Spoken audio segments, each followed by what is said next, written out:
Good morning students. अब हम पढ़ेंगे परमाणु संख्या। एक परमाणु के नाभिक में उपस्थित प्रोटॉन की संख्या को परमाणु संख्या कहते हैं। कि एक परमाणु के नाभिक में क्या होता है, प्रोटॉन और न्यूट्रॉन होते हैं। तो जो प्रोटॉन की संख्या है उसको हम परमाणु संख्या कहते हैं। इसे Z के द्वारा दर्शाया जाता है। जैसे कि H हाइड्रोजन की जो परमाणु संख्या 1 है तो Z = 1। कार्बन की जो परमाणु संख्या मतलब कार्बन के अंदर प्रोटॉन की संख्या 6 होती है तो इसको Z = 6 के रूप में दर्शाते हैं। फिर आता है द्रव्यमान संख्या। कि एक परमाणु के नाभिक में उपस्थित प्रोटॉन और न्यूट्रॉन की कुल संख्या के योग को द्रव्यमान संख्या कहते हैं। कि एक परमाणु के नाभिक में प्रोटॉन और न्यूट्रॉन की जो कुल संख्या है उसके योग को हम द्रव्यमान संख्या कहते हैं।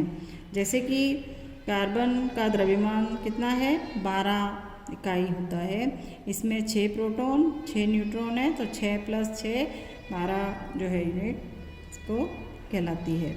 किसी भी परमाणु को दर्शाने के लिए परमाणु संख्या और द्रव्यमान संख्या व प्रतीक इस प्रकार से लिखते हैं। किसी भी परमाणु को अपन जब दर्शाते हैं तो इसमें अपन पहले इसका परमाणु संख्या, जैसे नाइट्रोजन का प्रोटॉन नंबर होता है, प्रोटॉन की संख्या होती है 7 तो परमाणु संख्या 7, द्रव्यमान संख्या 14 और फिर प्रतीक लिखते हैं। इसी तरह से कार्बन को लिखेंगे, इसका परमाणु संख्या 6, द्रव्यमान संख्या 12 और प्रतीक। तो ये इस तरह से अपन लिख के इसको दर्शाते हैं। फिर आता है समस्थानिक। कुछ तत्वों की परमाणु संख्या समान पर द्रव्यमान संख्या अलग अलग होती है, ऐसे तत्वों को हम समस्थानिक कहते हैं। और जैसे हाइड्रोजन के समस्थानिक के 3 स्पीसीज होते हैं जिसको हम प्रोटियम, ड्यूट्रियम और ट्राइटियम कहते हैं।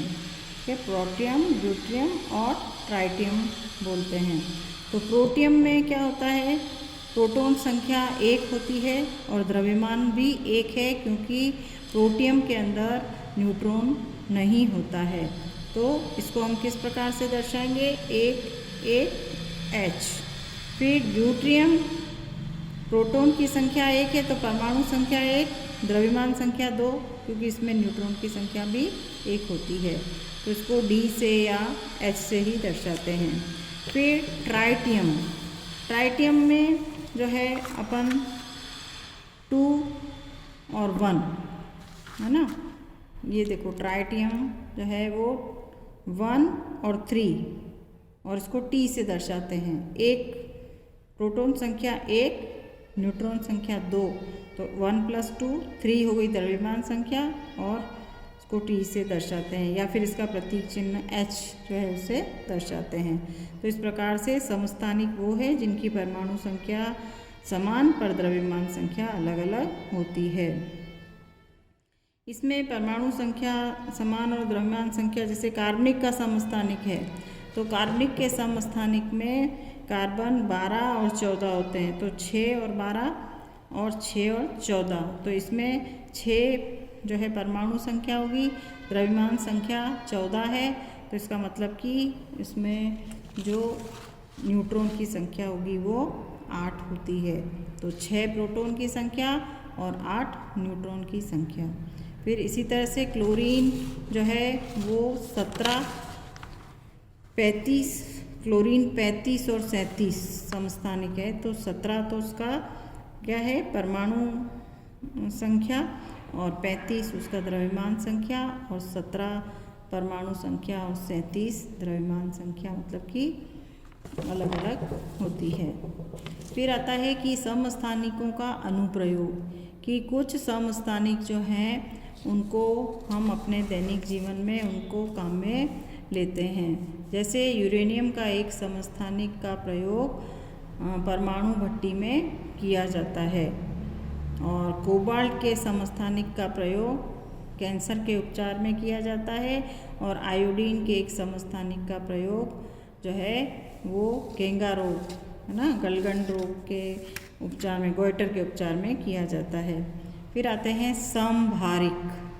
समभारिक में ऐसे दो तत्वों के परमाणु जिनकी प्रोटॉन संख्या तो होती है भिन्न भिन्न, परंतु प्रोटॉन संख्या मतलब परमाणु संख्या भिन्न भिन्न, परंतु द्रव्यमान संख्या एक होती है, समान होती है, तो उसे समभारिक कहा जाता है।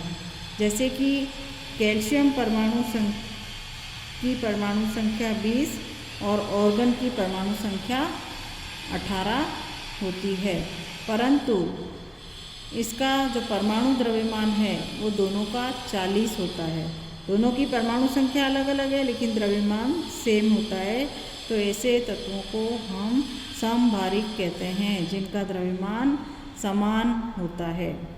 अब इसमें जैसे ये 40 S sulphur, chlorine, organ, potassium, calcium सभी के न्यूक्लियॉन की संख्या समान होती है। और इसी तरह से सोडियम और मैग्नीशियम की द्रव्यमान संख्या 24 होती है, जबकि इनकी परमाणु संख्या 11 और 12 होती है। तो इस प्रकार से ये समस्थानिक और समभारिक होते हैं।